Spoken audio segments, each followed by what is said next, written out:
Hey guys, DIY Maniac here. So for those of you who haven't watched my video on the building of my portable workbench, yeah, it's on wheels, it rolls around, I suggest you go watch it because it's a really good video. And today I'm going to be doing a modification to my workbench. I'm going to be doing something I've wanted to do for a while, and that's put a slide out drawer into it. And that'll be used to put all my sockets and wrenches. Still not sure exactly what tools are going to go in it, but as you can tell, it's going to be a sizable drawer from the width of it. So it's going to be about 36, I think it's 38 inches wide in between those 4x4s and 18 to 20 inches deep with two sliding sliders for the drawer. They're going to allow it to slide out completely. So I'm going to be putting that in, and it's because I'm looking for a better way to do my sockets. For now, all my sockets are hanging up here, and it's just a pain in the butt. I hate those metal retainers for sockets. It's hard to get them on, hard to get them off.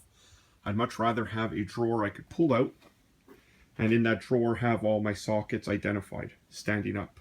And then that'll be the next project, is custom fabricating my own socket organization area, and that'll be very simple, probably just with some pegboard, some wooden dowels as posts to put it on. So I'm going to get to work on this. I have to make a couple modifications to pre-existing stuff. As you can see, I have a 12-volt charging station on my workbench right below my bottle opener. That has two 12-volt outlets with an on that has a voltage readout. And yes, this is an old emergency box for a exit key. And you can turn it off, and it's just hooked up to a old car battery I have. Actually, it's a brand new car battery. I got it before I scrapped my car and just hung on to it. So it's working out pretty good. So the drawer itself is going to go up underneath here. I'm going to have to remove the box and relocate it because the wire is going to be in the way. So I have all my supplies here that I'm going to need. I'm just using some cut pine that I'm going to put in. I just have to put some bracing this way, spanning across those 4x4s, so that I have somewhere to put that hinge, that sliding mechanism. I'm going to do that on both sides. And the construction of the drawer itself is going to be with this 1x6 pine. That's going to be the outer carcass of the drawer. And the bottom is going to be this 5/8 inch thick MDF. I went with a thicker MDF. Yes, I know what you're all saying. Why didn't you go with plywood? Because I wanted a nice finished bottom for a drawer. And I went with the thicker one because with the weight of the tools, I didn't want any bowing. Now, those sliding mechanisms that I got have a maximum weight capacity of the two combined of 100 pounds. So I'm going to have to see how well that holds up. But I'm going to go ahead at this. So it might not be too much of a video per se of me building step by step, but I'll be coming back time and time again, giving updates in the video. But in between, I'll be showing pictures along my progress. So once again, if you haven't seen my video on building this nice portable workbench, work cart, with a nice chrome handle on it, it's all wired up, I suggest you go watch it first so you know how this was built, and then come and watch this video of the addition of the drawer. So I'll see you soon, guys. This is for my drawers are cut, and I just want to make mention when measuring the overall size of your drawer and what you need to take account of. We have to remember that we got to leave space for those sliding hinges. The ones I have take up a 1/2 inch on either side. So we have to subtract 1 inch from our opening. Since I'm going to be putting in a bracing here that's going to come in from these 4x4s to attach my sliders to, that's going to take up space. Those are 3/4 of an inch times 2. So there you have 1.5 inches for those spacers. You have 1/2 inch times 2 for the sliders. So that's another inch. That's 2.5 inches. We need to subtract off our total opening in order to make sure our drawer could come through. And then also you want to make sure, depending how you're going to be attaching your sides. Are you going to attach your sides over top of the fascia, the front, or in behind? Because that's going to determine how long you have to cut the front portion. Because if you're coming over top it like that, now you're going to have to take into account for that 3/4 inch with this particular wood, adding to the overall length. However, in my case, I'm coming in behind. So I don't have to add. I could then cut these front and back pieces for the measurement minus those pieces I talked about. So just wanted to make sure that's an important thing you guys got to remember when you're sizing for the drawer. Another thing that's very important is you want to pre-drill your holes before driving your screws in, especially because we're screwing in pretty much on the edge of the wood. We could easily have splits. So you just want to go in with a drill bit that's smaller than your screw and open those up all the way through both pieces. And you're also going to want to put down a bead of glue before proceeding to the screwing step. So a little bit of wood glue along that seam, that joint. And then you're going to bring the pieces together and we're going to drive our screws in. So I've already attached the one side of the back and now I'm doing the other side, so I'll take you along those steps. I already lined up my wood, pre-drilled my holes, just started my screws. I didn't put them all the way through, it's still loose. This way I can still put my bead of glue and I'm not fumbling after for the screws and to get them into place. So we don't need much glue, just a small bead. We're going to reline our wood back up. We're going to bring our screws in. And this is pine, it's soft wood, so you could screw it in and countersink the head of the screw down. I'm just going to cinch it a bit, get both in, lined up.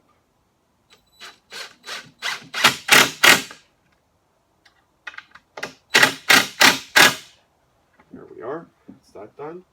Now we got to do the other side. So turn it around. And we're going to do the same thing. We're going to bring our wood together so it's nice and flush, front, side. We're going to take our drill and we're going to pre-drill our holes.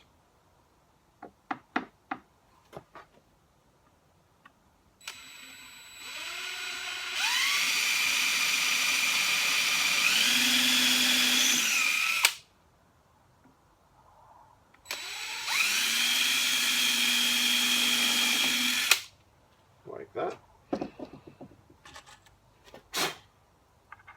Take our screws.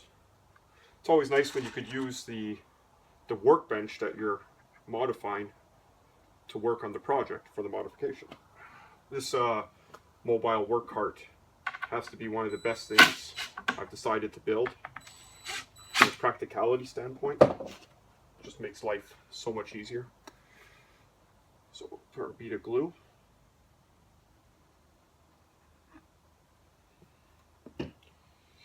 Sure our wood is back together. The screws should orient themselves and drive themselves because we pre-drilled and lined it up. You still want to make sure everything's right where it needs to be.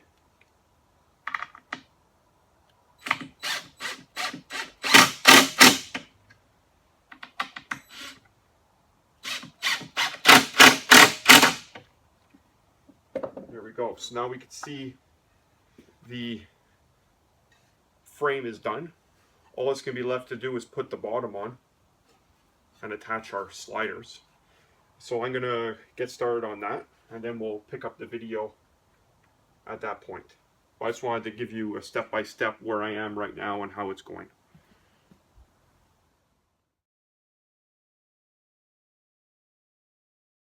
So we're at the point where we're putting the hardware on, the sliders. So I wanted to show you how to go about orienting the hardware to make sure that your drawer is going to go in properly and be even. So the first thing I did was I drew a center line onto my drawer side. So I measured the overall width of the drawer, 5.5 divided by 2, drew my center line. Now my bracket is a little bit shorter than my drawer because I have an overhang. If we look here, there's an overhang, so the bracket's going to be here, but we still have quite a bit of an overhang. It's 1.5 inches. So I took an account for that. So I marked a line 1.5 inches back. You separate your slider. You're going to orient yourself on your line. You're going to make sure you're centered. If you see, there's little markings you could use to make sure you're centered all the way through. As I am there. As you can see, I already pre-drilled some holes. And same thing, you're going to take your drill and pre-drill the holes before bringing your screws through. Also make sure you're using the screws that come with the hinge, as they're short and won't go all the way through the side of your drawer, and the head's a little bit flatter where it won't interfere with the mechanism. So what I'm going to do now is I'm going to go ahead and attach this one. I'm then going to do the opposite, the other side, and then we'll get to the point where we're going to put the spacer as well as the other half of the slider on the table itself. So we have the brackets, the sliders installed on each side in the same location, and now we need to put our spacer pieces in. Now if you had a bracket long enough, you technically wouldn't have to put a piece of wood to span the two 4x4s. You could screw it in there, but then when you look from the outside, you're going to see the bracket itself, and I don't like that. So that's why I want to put in that piece of wood that'll come here and span it, and then the second part of our rail system will attach to that. So we need to figure out exactly where that spanning wood has to be, as well as the rail. So all we got to do is take our measurement. We know from the top, we take a measurement from the top down to the middle. So basically this line here, and that's pretty much where we have to orient our second half of our slider in relation to the top. But you don't want to make it exact or just a little bit less, because it'll be tight when it closes. You want to leave it a little bit of gap. So you want to take that measurement, and I would add a 1/4 inch, if not a 1/2 inch, depending on what you want to do. I'm going to go with a 1/4 inch. It's going to give me enough room where it'll slide in nicely and not hang up over here. And anyways, I'm also going to have a face on top of this cabinet that's going to be a little bit wider to act as a stop when it comes here. But you'll see that as I come along. So I'm going to get now to cutting the pieces of wood that are going to span those 4x4s on each side to give us the attaching point for the second half of the drawer slider. I got the pieces that are going to span the 4x4s. So as you can see, here we go.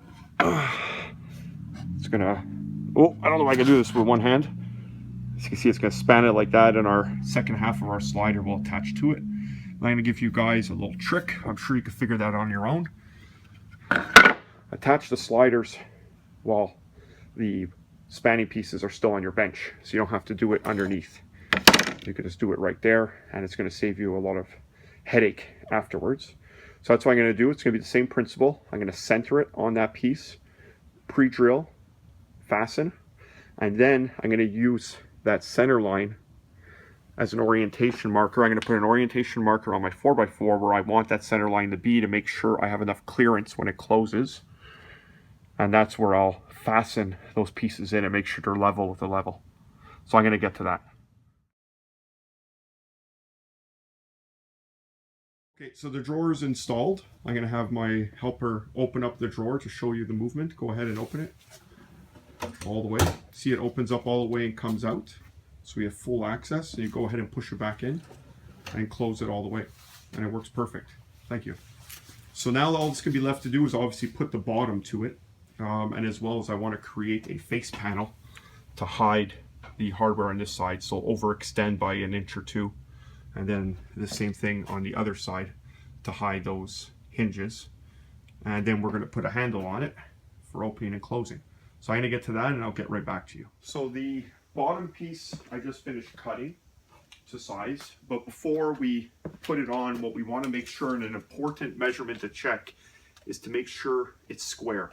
You're making a box, so you want to make sure that you're not crooked, so becoming a trapezoid. So that's definitely important when we put the bottom on, because if we put the bottom on and it's not square, it's not going to slide easily and smoothly in those sliders. It might not even slide at all, it might jam up.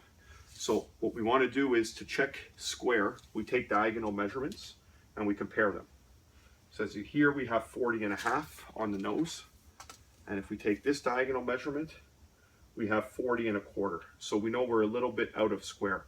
So we actually want to move it this way in. Now what I'm going to do is the way I like to do it is, as I'm securing the bottom, using the bottom as my guide. See, I already was able to move it in a bit.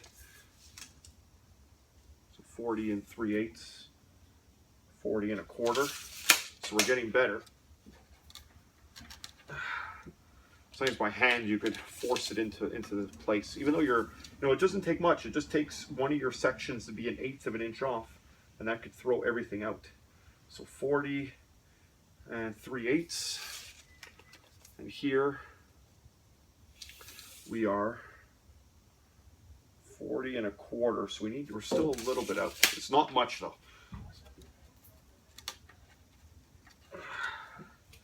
And we'll check it again.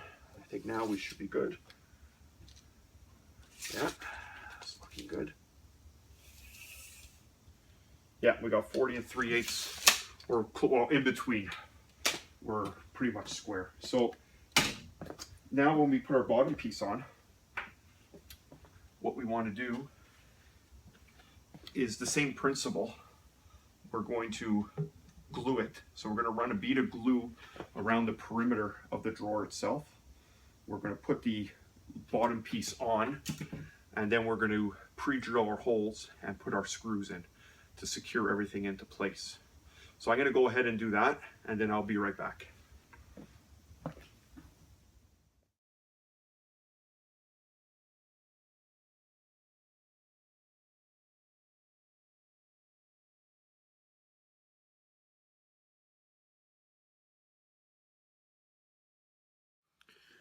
So I went out and got a piece of lumber that I cut down to length, and that's going to be the door front of the cabinet door to clean it up. So now it's just a matter of putting a handle on it to be able to open it and pull it.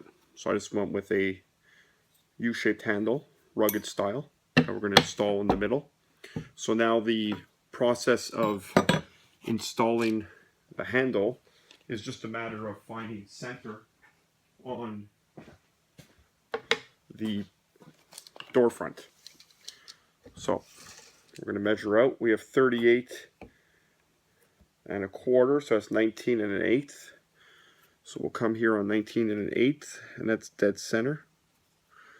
And then we'll take our dead center and we'll measure this way. We have 8 inches, so we know 4 inches is split. So now we have dead center of the board. Now we know when our handle goes on, we need to be dead center with the handle. So you could use a pencil like this to find center and just eyeball it. It doesn't have to be 100% accurate, but as close as you could get it. And that's pretty good. And what we're going to do is we're going to mark where our holes are going to be. And we're going to go and pre-drill. Pre-drilling is always important with wood, so you don't split it.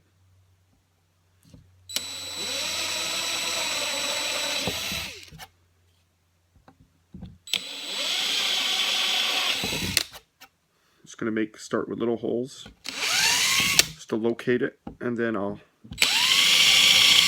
pick the board up and come all the way through. So that way I don't screw into my workbench. Now, what I'm going to have to figure out now, for attaching the door front onto the cabinet door, I don't want to have visible screws through the front. So what I'm going to use are the screws that I'm using for the door handle. So multi-purpose in that regards. So I could start those. And I'm also going to put glue. So that way throughout the whole back. So we'll just get a couple started. And that way when I screw through, they're long enough, they're 1.5 inch screws. The wood is 3/4. So it's going to be perfect.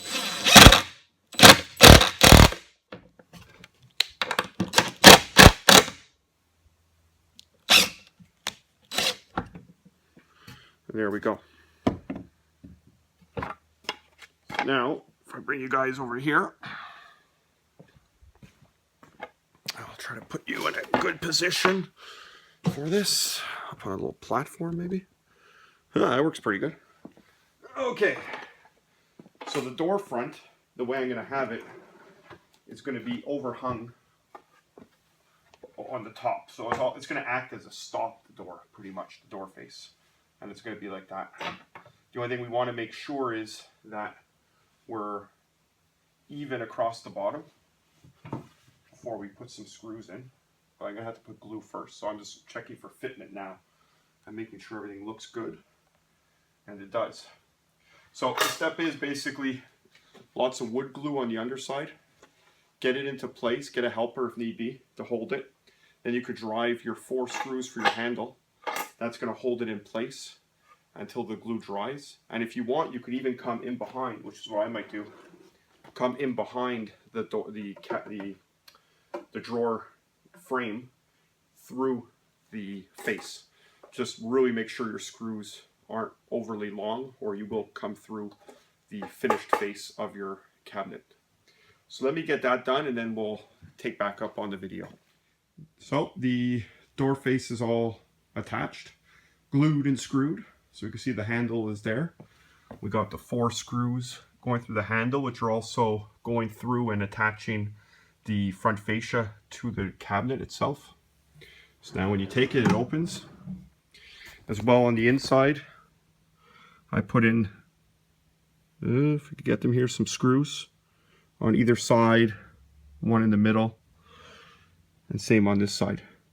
Just to really make sure, if you look at the seam here, it's nice and tight. So guys, that's pretty much it. It's the addition of a drawer onto my work cart, mobile work cart, workbench, which is really going to be nice. You know, keep your eyes open for the next projects, because the next one will be making the custom socket holder inside this drawer. So like I said, using some pegboard with some wooden dowels, you know, marking with a label maker the sizes, and having all the sockets 1/4 inch, 3/8, 1/2 inch, all my ratchets, torque wrenches.